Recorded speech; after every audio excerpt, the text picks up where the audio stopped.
दररोज 20-30 मिनिटं चाललात तर त्याचे काय फायदे होऊ शकतात जाणून घेऊयात। नंबर 1, जर तुम्हाला स्ट्रेस आला असेल, टेन्शन आला असेल तर 20-30 मिनिटं चाला, टेन्शन ऑटोमॅटिक कमी होईल। नंबर 2, बोर होत असेल, मूड ऑफ असेल तर 20-30 मिनिटं चाला, ऑटोमॅटिक फ्रेश वाटायला लागेल। कारण चालल्याने तुमच्या डोक्यामध्ये एंडॉर्फिन नावाचं हार्मोन रिलीज होतं आणि त्याने तुम्हाला फ्रेश वाटायला लागतं। नंबर 3, मेमरी इम्प्रूव्हमेंट होते, मेमरी शार्प व्हायला लागते। नंबर 4, तुमचं लंग्स आणि हार्ट फिट होतं एकदम, त्यामुळे चाला।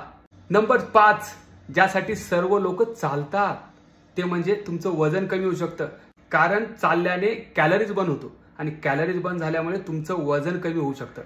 नंबर 6, सर्वात महत्वाचं, झोप येत नसेल ना शांत, तर चाला, शांत झोप यायला लागेल। त्यामुळे इतके सारे फायदे आहेत, त्यामुळे आजच चालायला सुरुवात करा।